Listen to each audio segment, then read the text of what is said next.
जय श्रीकृष्ण. आज 1 ऑगस्ट, लोकमान्य टिळक पुण्यतिथी. त्यांचंही स्मरण करूया.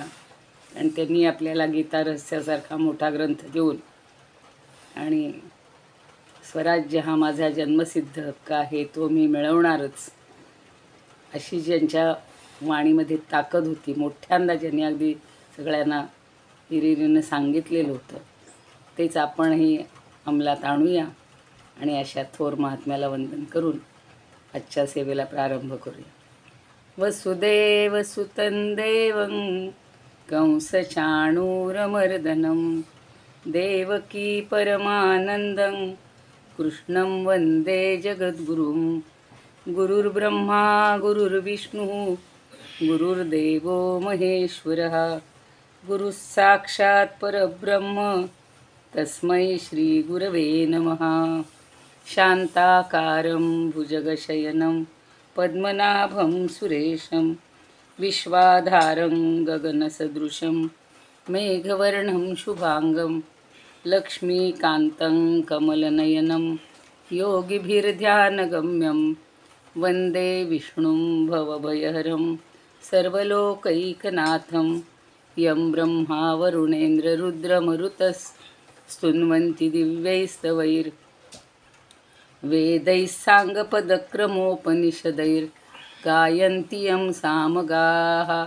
ध्यानावस्थिततद्गतेन मनसा पश्यन्ति यं योगिनो यस्यान्तन्न विदुःसुरासुरगणा देवाय तस्मै नमः. आपण कैवल्याष्टकातला आज तिसरा हे म्हणणार आहोत.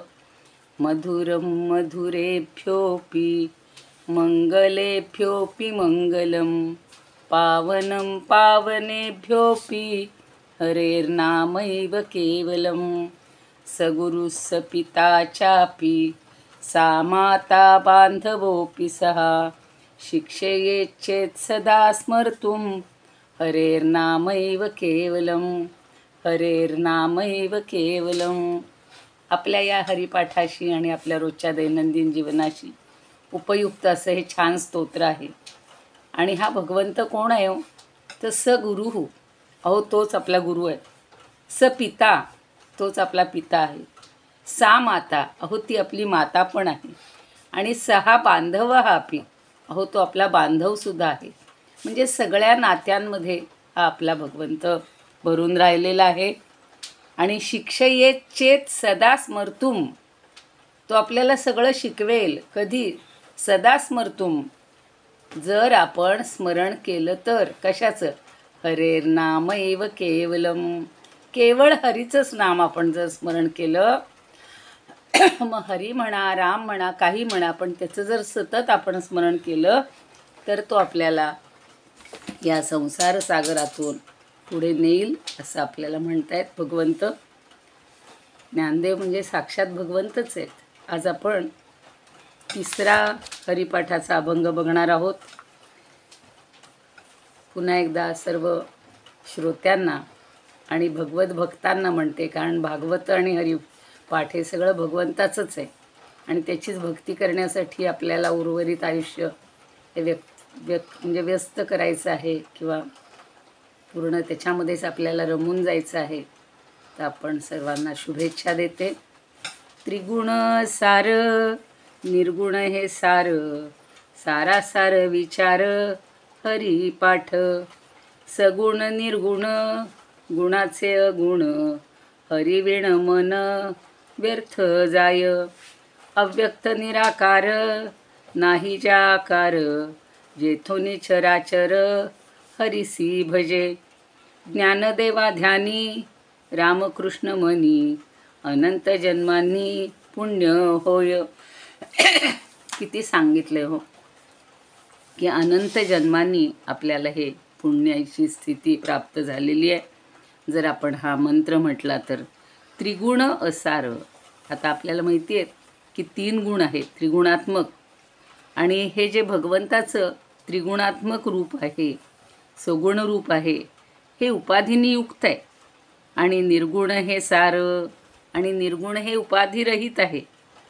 आणि सारासार विचार हरिपाठ. मग सार काय आणि असार काय याचा विचार आपल्याला हरिपाठाने कळतो. मग सगुण असो की निर्गुण असो, दोन्हीमध्ये गुणांचा संबंध आहेच. म्हणून एका हरीला सोडून सगुण निर्गुणाच्या वादात व्यर्थ मन कशाला गुंतवायचं. काही लोक म्हणतात कसा काय सगुण आहे, बरं निर्गुण कसा काय आहे, दिसतोय का, या वादात आपल्याला पडायचंच नाही. जो आपल्या इंद्रियांना कळत नाही, ज्याला आकार नाही, जेथून चराचराची उत्पत्ती झाली, त्याचंच आपण भजन करूयात. आणि म्हणून तर ज्ञानेश्वर माऊली म्हणतात की माझ्या मनात, कारण अव्यक्त निराकार नाही जे आकार, तो निराकार आहे, त्याला आकारच नाही आहे. जेथूनही चराचर त्यासी भजे, पण ज्याच्यापासून हे चराचर उत्पन्न झालेलं आहे त्यालाच भजे, म्हणजे भजन करूया आपण, त्याचीच भक्ती करूया. आणि म्हणून ज्ञानदेवा ध्यानी रामकृष्ण मनी, त्यांनी भेद केलाच नाही ज्ञानदेवांनी किंवा सगळ्या संतांनी. रामकृष्ण मनी, राम तोच श्रीकृष्ण आहे. आणि म्हणून या मंत्राचा जप करून ध्यानात त्याचं स्वरूप ठेवूया. आणि अनंत जन्मांनी पुण्य होय, अनंत जन्मांच्या पुण्याशिवाय अशी स्थिती आपल्याला प्राप्त होत नाही. अनेक जन्मांतरीचं हे पुण्य आपल्याबरोबर आलेलं आहे. आणि म्हणून आपण हरिपाठ काय, भगवद्गीता, ज्ञानेश्वरी, समर्थ रामदास सगळ्यांकडे, किंवा आता तुकाराम, एकनाथ, सगळ्यांचेच ग्रंथ असे आहेत की ह्या जन्मात आपल्याला सगळे समजणं शक्य नाही. यांच्या जोडीलाच आपण त्यांचा थोडा थोडा आस्वाद घेत असतो. आता गुण म्हणजे काय हो, तर गुण म्हणजे दोरी, अर्थात बंधन, पाश. दोरीनं बांधण्याचंही काम केलं जातं, कपडे वाळत टाकण्याचंही काम केलं जातं. पण त्रिगुण जे आहेत, सत्व, रज आणि तम, हे आपल्या जीवांना बांधून टाकतात. म्हणून त्याला गुण म्हटलं आहे बरं का. आता आपण एरवी म्हणतो गुण म्हणजे चांगले गुण, असाही आपला व्यवहारातला अर्थ आहेच. पण त्रिगुण सत्व, रज, तम, मग ते कसे आहेत. सत्वगुण आपल्याला माहिती आहे, भगवद्गीतेत शिकलो आहोत, सर्वोत्तम आहे. रजोगुण चांचल्याने युक्त आहे आणि तमोगुण टाकाऊ आहे, तो आपल्याला स्वीकारायचाच नाही आहे. मग भगवान गीतेमध्ये आपल्याला म्हणतात की नाही, त्रिभी गुणमय इर्भावै एभी सर्व इदम जगत, म्हणजे हे जग सगळं या 3 गुणांनी, गुणांच्या भावांनी मोहित झालेलं आहे. बघा ना, संत सज्जन, त्यांना तो रजोगुण तमोगुण माहितीच नाही आहे, त्यामुळं ते त्यांना मोहित झालेत. ते फक्त भगवंताचंच सगळीकडे रूप पाहतात, आपलं कर्म करतात, आनंदानं करतात. ज्यांना रजोगुण आवडतो ते कामामध्ये मग्न आहेत, मीपणामध्ये मग्न आहेत. आणि तमोगुण अज्ञान मोहाने व्यापलेला, ज्याला ते काहीच आवडत नाही, रज नको, सत्व नको, तो या तमागुणांनी व्यापलेला आहे. पण जे नित्य असतं ते सत्य असतं, आणि त्रिकाला बाधित जे आहे ते सत्य आहे. असत म्हणजे दिसणारं पण प्रतीतीला न येणारं, म्हणजे शशशृंग, मृगजळ, या गोष्टी खऱ्या दिसत आहेत, पण त्यांना खरं अस्तित्व आहे का हो, नाही. आणि त्रिगुणात्मक प्रकृती सत नाही, कारण का, की ती असत्यच आहे, चिरंतन टिकणारी नाही आहे. तिच्यापासून हे सगळं जग उत्पन्न झालं. आणि हरीच्या प्रमात्मक ज्ञानानं ते बाधित होतं. प्रमा म्हणजे ज्ञान. हे ज्ञान झालं, परमेश्वराचं ज्ञान झालं की आपल्याला आपले हे अज्ञान सगळं नष्ट होतं. आणि सतरूप स्वरूप हरी होऊन त्रिगुणात्मक प्रपंच किंवा भिन्न गुणांचा असल्यामुळं तो सगळा मिथ्या आहे, म्हणजे एकमेव हरी. म्हणून तर तुकोबाराय काय म्हणतात, तुझं विण काही स्थिर राहे ऐसे नाही, म्हणजे तुझ्याशिवाय स्थिर काहीच नाही आहे. त्रिगुण हे दृश्य जड मर्यादित असल्यामुळं आसार आणि मिथ्या आहेत. हे दृश्य सगळं नष्ट होणार आहे, ते जड असतं, नाश पावतं. आणि त्रिगुणात्मक जगात जगत हे नाशिवंत आहे, ते परिच्छिन्न आहे, आणि म्हणून ते आसार आहे, मिथ्या आहे. जे जे विकार पावतं, ज्याच्यात बदल होतो, ते सगळं क्षय किंवा नाश करणारं असतं किंवा नाश पावणारं असतं. म्हणजे ह्या जगातल्या सगळ्या गोष्टी तशा आसार आहेत. फक्त निर्विकार काय आहे, त्रिगुणात्मक. विकारी या सगळ्या गोष्टी विनाशी आहेत, फक्त त्रिगुणात्मक नाही, ते सार आहे. आता त्रिगुण ज्याच्याजवळ नाही ते सार आहे. म्हणून एकनाथ महाराज म्हणतात, गुणादि मध्य अवसानी, सृष्टी उत्पत्ती स्थिती निदानी, जे असे आदी अविनाशपणी, ते मी मानी संतत्वे, हे जगची होय जाये, परिते संचरले आहे, ऐसी जे निजवस्तू आहे, ते तू पाहे संतत्वे. म्हणजे सार म्हणजे उपाधिरहित, सरती गच्छती उपाधीर यस्मात. असार म्हणजे उपाधियुक्त, न सरती उपाधीही यस्मात. त्रिगुण असार म्हणजे उपाधियुक्त आहेत आणि निर्गुण सार म्हणजे उपाधिरहित आहे. म्हणून निर्गुण म्हणजे निर्विशेष. ज्ञानदेव पुन्हा म्हणतात काही ठिकाणी, नामरूप संबंध जाती क्रियाभेद, हा आकारासीच प्रवाद वस्तूसी नाही. या भगवंताशी हा कुठलाही प्रवाद ठेवायचं कारणच नाही. आणि निर्गुणाचं स्पष्टीकरण पुन्हा ज्ञानदेव देतात. माऊली म्हणतात, सकळना निष्कळ अक्रियना क्रियाशीळ, कृशना स्थूळ निर्गुणपणे. त्याला कुठलीच ही हे नाही आहेत, विशेषणं लावताच येत नाही. आणि निर्गुणच सार आहे, सत्य आहे. म्हणजे सत्य आणि मिथ्या यातील भेद आपल्याला कळणं म्हणजे सारासार विचार. जो समर्थही सारखे सांगतात की सारासार विवेक हा आपल्याला करता आला पाहिजे. आणि हा कळण्याचा एकच उपाय म्हणजे हरिपाठ. हा केवळ हरिपाठानंच कळतो. म्हणजेच हरिनामस्मरण हेच सार आहे. हरिनामस्मरणानं ह्या उपाधीची जाणीवच नाहीशी होते. त्रिगुणात्मक आणि त्रिगुणरहित यातला फरक आपल्याला कळतो. हरिपाठानं हरिनामस्मरणानं हा नाहीसा होतो. आणि म्हणून ज्ञानदेव आपल्याला आग्रह करतायत, सगुण निर्गुण गुणाचे अगुण, हरिविण मन व्यर्थ जाय. आता याच्यात बघा त्यांनी अगुण शब्द एक वापरलेला आहे अत्यंत मार्मिकपणानं. सगुण म्हणजे जे आपल्याला सगुण जे दिसतंय गुणांनी युक्त आहे, निर्गुण. पण हरी हा अगुण आहे. अगुण म्हणजे कसा आहे हो, उभय निरपेक्ष आहे, दोन्हीपेक्षा वेगळा आहे. म्हणजे हरी हा सगुण निर्गुण द्वंद्वापासून वेगळाच आहे. म्हणजे अगुण म्हणजे ज्याचा त्रिगुणांशी काही एक संबंध नाही असा हरी आहे. आणि त्याचं नामसुद्धा तसंच आहे. भगवंताला कोणत्याच प्रकारची सापेक्षता लागूच नाही, कारण तो निरपेक्ष आहे, व्यापक आहे. आणि निर्गुण म्हणजे गुणरहित असला तरी तिथेही निषेधरूपानं गुणांचा संकेत आहे. म्हणून समर्थ काय म्हणतात, ऐसे जे गुणरहित तेथे नामाचा संकेत, तोची जाणावा अशाश्वत निश्चयेसी. म्हणजे सगुणपणा तसंच निर्गुणपणासुद्धा अशाश्वत आहे. म्हणजे निर्गुणपणा हा सुद्धा एक गुणच आहे ना, त्यात गुण आला ना. म्हणून श्रीहरी हा या सगुण निर्गुणाच्या पलीकडं आहे. म्हणजे तो अगुण आहे, शाश्वत आहे. अशा भगवंता वाचून अन्य विषयाकडं मन जाऊच द्यायचं नाही. सगुण निर्गुण गुणाचे अगुण या चरणाचे खूप अर्थ सांगता येतात. सगुण निर्गुण आहेत, अगुण ह्या दोनपेक्षा वेगळा आहे असा एक अर्थ, किंवा सगुण हेच निर्गुण आहे आणि गुणाचे अगुण आहे. म्हणजे सगुण साकार असतानाही भगवंत परमार्थता निर्गुण आहे, निराकार आहे. आणि गुणाचं म्हणजे त्रिगुणात्मक जगाचं अंतिम तत्व अगुण म्हणजे निरुपाधिक असा हरीच आहे. असे वेगवेगळे. आणि सगुण गुणाचे आहे, निर्गुण अगुण आहे. सगुण म्हणजे कार्यकारणात्मक जगत, गुणाचे म्हणजे भावासंबंधी किंवा मायासंबंधी मायाकार्य आहे.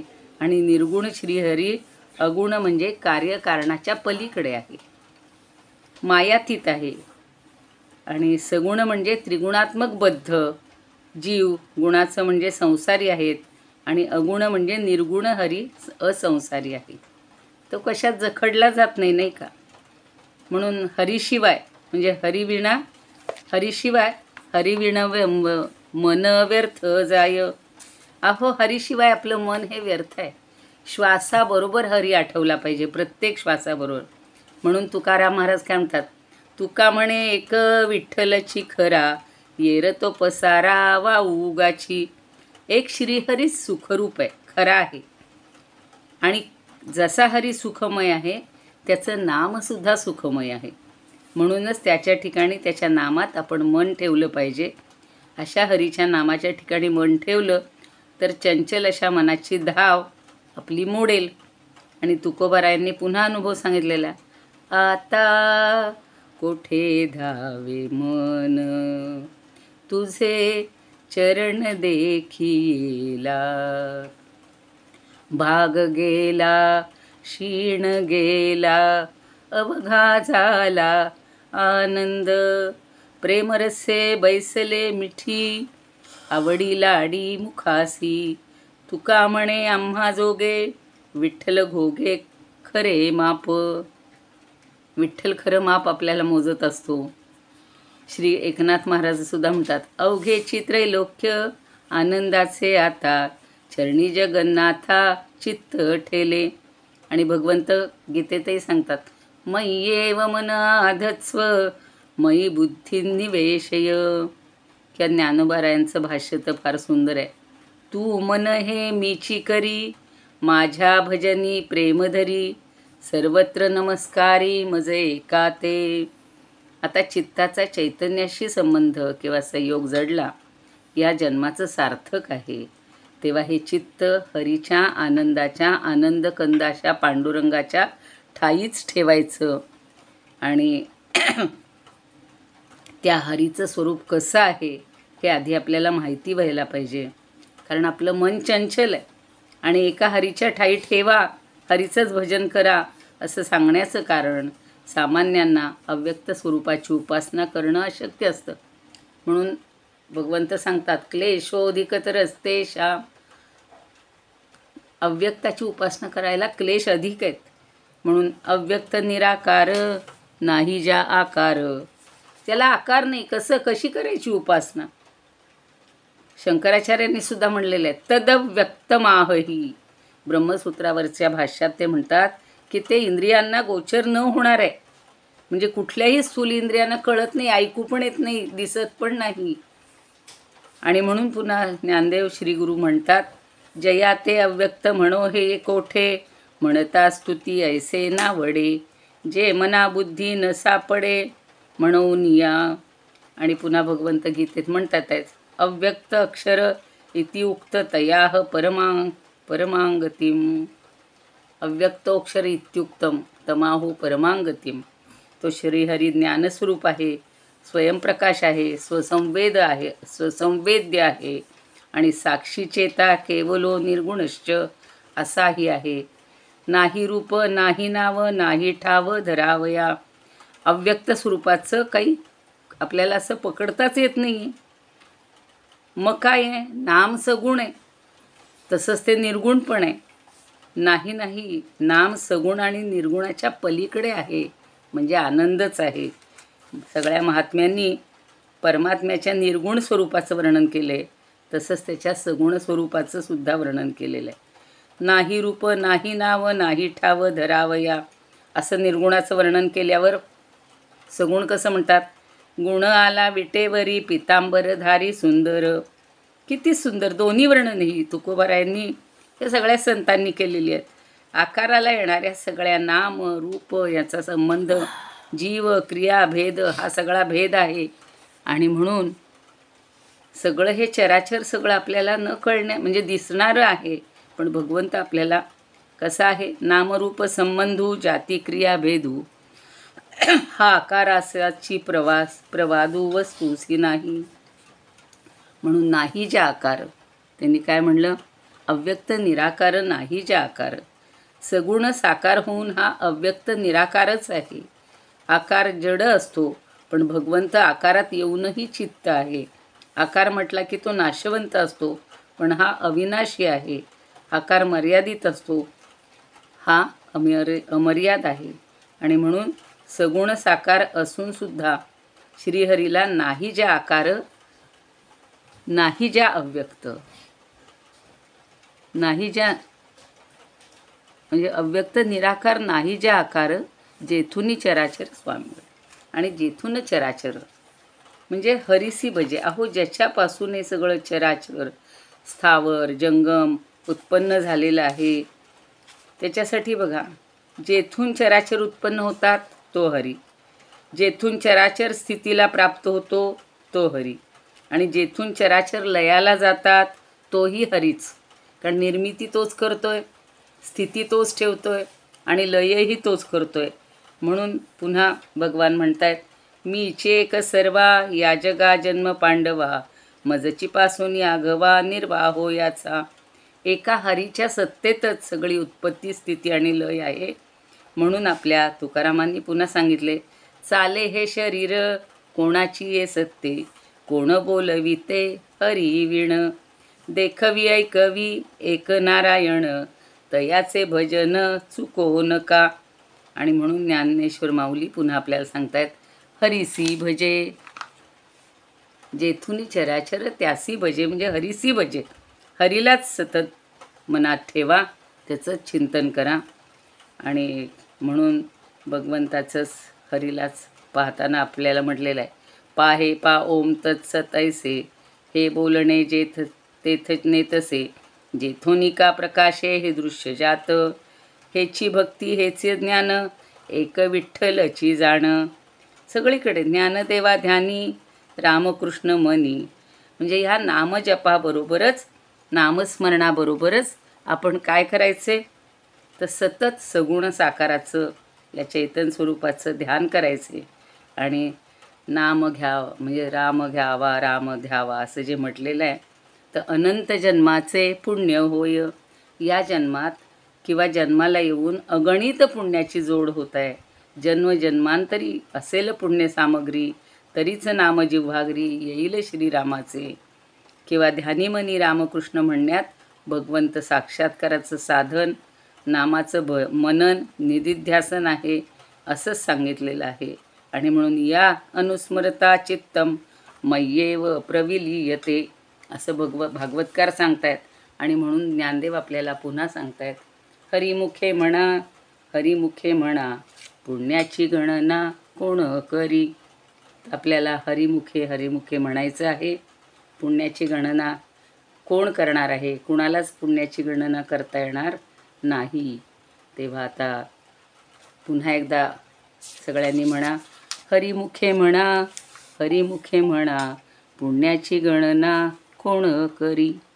तर या रामकृष्णांचं रूप जो सगुण साकार असं पाहतो किंवा निर्गुणाचंही जाणीव करतो, अशाने मनात रामकृष्ण हरीचा जप करूया. आणि भागवताच्या काय म्हणूया आपण, महात्म्याकडं वळूया. काल पहिला अध्याय फक्त झालेला होता. पहिल्या अध्यायाचा थोडासा भाग सांगितला की ही भक्ती अशी व्याकुळ झालेली आहे, पण ती तरुण आहे, सुंदर आहे. आणि तिचे जे पुत्र आहेत ज्ञान आणि वैराग्य, हे मात्र एकदम वृद्ध झालेले आहेत. आणि ती अत्यंत खिन्न झालेली आहे. म्हणून नारद काय म्हणतात, एवढा आपण आधी महात्म्याचा भाग बघूया आणि मग नंतर 10व्या-11व्या स्कंदाचा कशाचा अभ्यास करायचा ते ठरवूया. तर नारद म्हणतात, अगं मुली तू का उगीच खेद करत आहेस, चिंता का करतीयेस. श्रीकृष्ण चरणकमलाचं स्मरण कर, म्हणजे जेणेकरून तुझीसुद्धा सगळी दुःख नष्ट होतील. कारण ते आठवण करून देतात की श्रीकृष्णानं कौरवांकडून उत्पन्न झालेल्या संकटापासून द्रौपदीचं रक्षण केलं, अगं गोपींचं पालन केलं. तो श्रीकृष्ण कुठंच दूर गेलेला नाही. आणि तू तर त्याच्या प्राणाहून प्रिय अशी असलेली आहेस. तेव्हा भगवंताला बोलावलंस की तो नीचाच्याही घरी गमन करतो. आता 3 युग झाली, सत्य, द्वापार, आता. आणि त्या 3ही युगामध्ये भगवंतानी सत्य, आपलं भक्ती, मुक्ती, वैराग्य आणि ज्ञान 4 गोष्टी दिलेल्या होत्या. पण एकदा तू हात जोडून भगवंताला काय करू असे विचारतेस, त्यावेळेला माझ्या भक्ताचं, त्यामुळं भगवान श्रीकृष्ण तुझ्यावर प्रसन्न झालेत आणि माझ्या भक्ताचं पोषण कर सांगितलं. भक्तीनं हात जोडून विचारल्यावर फक्त सांगतात माझ्या भक्ताचं पोषण कर, अशी तुला आज्ञा दिलेली. आणि तू ते कार्य करण्याचं कबूल केलेस. त्यामुळं श्रीकृष्ण भगवान तुझ्यावर प्रसन्न झाले आणि त्यांनी काय केलं, तर मुक्ती नावाची दासी तुला दिलेली आहे. एवढंच नाही, तर ज्ञान आणि वैराग्य नावाचे 2 पुत्र तुला दिले आणि तू स्वतःचं भक्तिस्वरूप घेऊन वैकुंठामध्ये भक्तांचं पोषण करतेस आणि त्या लोकी तू भक्तांची पुष्टी करण्यासाठी छायारूपानं राहिलेली आहेस. मुक्ती, ज्ञान, वैराग्य या तिघांना बरोबर घेऊन तू या भूलोकावर जेव्हा आलीस ते कृतयुगापासून द्वापारयुगापर्यंतच्या अखेरपर्यंतच्या कालावधीत आनंदानं राहत होतीस. आता हे आपल्याला माहिती आहे की सत्य, कृत म्हणजे सत्य, त्रेता आणि द्वापार या तिन्ही युगात भक्ती होती. पण आता मात्र काय झाले, कलियुगाचं वर्णन खरं म्हणजे मी करायची गरजच नाही आहे, पण भागवतकारांनी खूप केलेलं आहे की कलियुगात पाखंड रोगाने पीडित होऊन मुक्ती क्षीण झाली आणि ती तुझ्याच आज्ञेनं ताबडतोब वैकुंठाला निघूनही गेली. म्हणजे आता इथं मुक्ती मिळण्याचे चान्सेस कमीच आहेत, पण तरीसुद्धा तिचं स्मरण करता क्षणीच ती तत्काळ तुझ्याजवळ धावत येते बरं का. म्हणजे जो भक्ती करतो त्याला मुक्ती मिळतेच. आणि ज्ञान आणि वैराग्य या दोघांना मात्र तू पुत्रांप्रमाणे मानून ते आपल्याजवळच रक्षिले आहेस, ठेवून घेतलेस. कधीतरी वाटते की या दोघांनाही तारुण्य प्राप्त होईल. कलियुगात लोकांची उपेक्षा केल्यामुळं, म्हणजे लोकांनी सगळी त्याची उपेक्षा केल्यामुळं हे ज्ञान आणि वैराग्य हे पुत्र आळशी आणि वृद्ध झालेले आहेत. त्यामुळं असं जरी आहे तरी तू चिंता करू नकोस. या बाबतीत काय करावं याच्याबद्दल तो म्हणतोय मी विचार करतोय. आणि मग तिला सांगतायत की कलियुगासारखं दुसरं श्रेष्ठ युग नाही आहे. का बरं? की याच कलियुगात मी तुझी बरोबर प्रत्येक पुरुषाच्या ठिकाणी स्थापना करेन. नारद हे भक्तिसूत्राचे प्रणेते आहेत आणि त्यांनी सांगितलेलं आहे की दुसऱ्या धर्मांना दूर सारून मोठमोठ्या उत्सवांना पुढं करून त्या निमित्तानं मी तुझी भरभराट करीन. आता बघा श्रावण महिना सुरू होतोय 3-4 दिवसांनी आणि लगेचच आपल्या लक्षात येईल की सगळे सण उत्सव, आत्ता आषाढी तर होताच ना, आषाढ तर सगळा सुंदरच गेलेला आहे, वारकऱ्यांचा आनंदोत्सवच होता. सगळेच आपण त्या आनंदोत्सवात सामील झालेले होतो. आणि म्हणून ते म्हणतायत की जे जीव तुझ्याशी युक्त होऊन राहतील ना, ते जरी पापी असले तरी ते निर्भय अशा विष्णू लोकाला जातील. ज्यांच्या अंतःकरणात नेहमी प्रेमरूपी भक्ती असेल, निर्मल अंतःकरणाचे जे होतील त्यांना स्वप्नात सुद्धा यमाची भीती राहणार नाही. म्हणून शंकराचार्य म्हणतात तस्य यमकिं कुरुते चर्चा.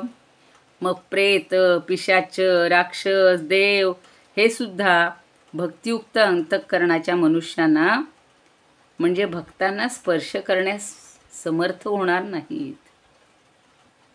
जो परमेश्वर तपश्चर्येनं, वेदाध्ययनानं, ज्ञानानं, कर्मांनी साध्य होत नाही, तोच केवळ भक्तीनं साध्य होतो. हे आपल्याला भगवंतांनी भगवद्गीतेत सांगितलेलं आहे.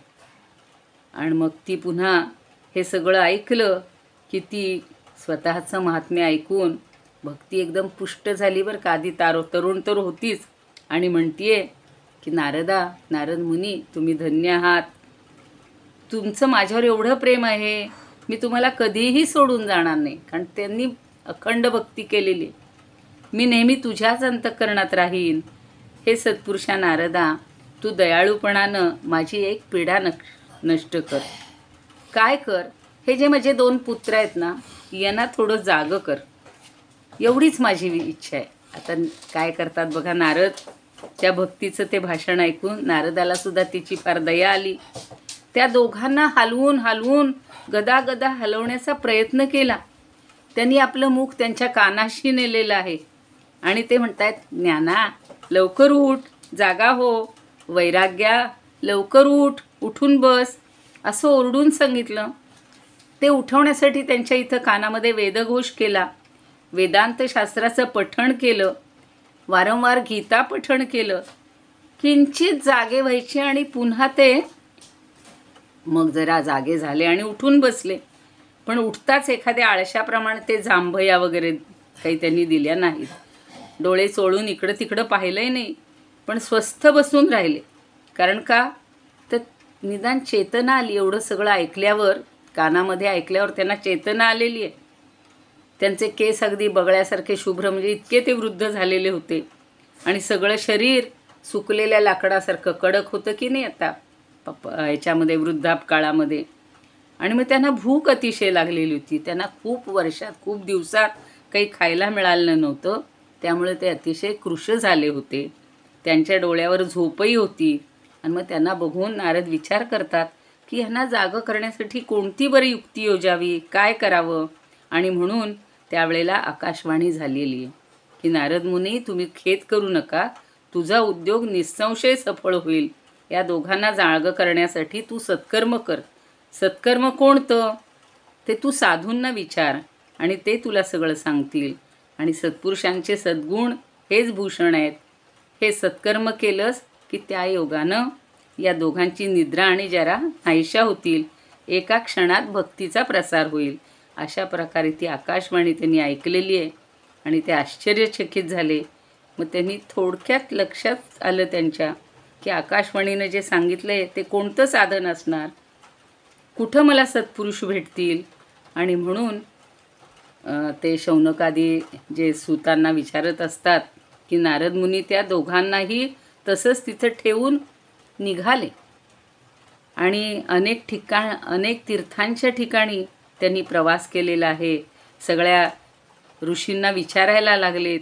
सगळे बोलणं ऐकून घेत होते, पण त्यांना समाधानकारक उत्तरच मिळत नव्हतं. कित्येकांनी तर मौन धरलेलं होतं, कित्येकांनी पलायनाचा मार्ग स्वीकारला. तात्पर्य, त्या भक्तीचं दुःख हरण करण्यासाठी काय करायचं हे कुणीच सांगत नव्हतं.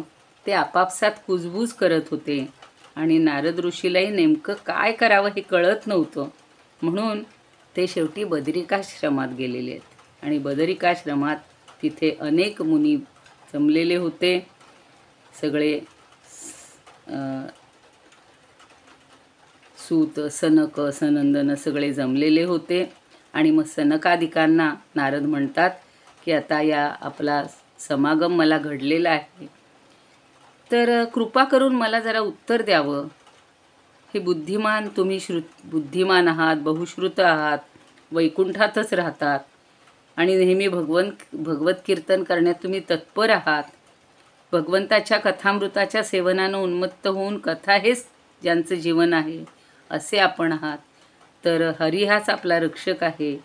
मग कुमार सगळे म्हणतात की पण तो सांगतो की भक्ती, ज्ञान आणि वैराग्य यांना कशामुळे सुख प्राप्त होईल ते मला सांगा. तेव्हा ते कुमार सांगतायत की महत्त्वाचं काय आहे, हा सगळा कलियुगाचा महिमा आहे. आणि त्यासाठी सांगतात की तुम्ही फक्त वेदांताचं श्रवण केलं, त्यांच्या कानामध्ये वेदघोष ऐकवलेत, गीतापाठ केलात, पण तरीसुद्धा ते अजूनही जागे झाले नाहीत. त्या अर्थी त्यांना भागवत श्रवण करायला पाहिजे. आणि म्हणून इथे मोठ्या आवाजात घोषामध्ये सगळ्यांनी भागवत कथा ही तिथे म्हणायला सुरुवात केली. त्या भगवंताचं महत्त्व सगळ्यांनी अपरंपार असं जाणून घेतलं. आणि मग लगेचच त्या ठिकाणी भक्ती, वैराग्य आणि ज्ञान हे उपस्थित झालेले आहेत. आणि ज्या ठिकाणी हे तीन असतात तिथंच ही मुक्तीसुद्धा येत असते. म्हणजेच फक्त भागवत श्रवण, अहो इतकं सांगितलेलं आहे की भागवताचं घरामध्ये पठण जर 7 दिवस केलं तर आपल्याला सगळे लाभ होतील, घरामध्ये शांती मिळेल आणि म्हणूनच सगळ्या पातकांचा नाश होईल. संसारातील दुःखाच्या वणव्यानं पिडलेल्यांचं कल्याण होईल. आणि प्रेमाला प्रगट करणारी अशी ही भक्ती आहे. तेव्हा भगवत स्वरूपी परमेश्वराला शेषाच्या मुखातून गायलं जाणारं भागवत कथारूपी हे जे अमृत आहे याचं आपण प्राशन करूया, भगवंताला शरण जाऊया. आणि सगळ्या ग्रंथांपेक्षा, सगळ्यांचं अध्ययन करण्यापेक्षा एकमेव या भगवंताला शरण जर आपण गेलो, फक्त त्याचं कथन सतत केलं, तर जसं आपल्याला दूध श्रेष्ठ असतं, पण दुधातनं नंतर दही करतो, लोणी करतो आणि त्याच्यातून तूप होत असतं, तसं दूध हे काही तुपाची रुची देत नाही. तसं ऊससुद्धा अगदी मुळापासून शेंड्यापर्यंत साखरेनं भरून राहिलेला असतो, पण साखर ऊसातून बाहेर आली तर ती अधिक मधुर लागते.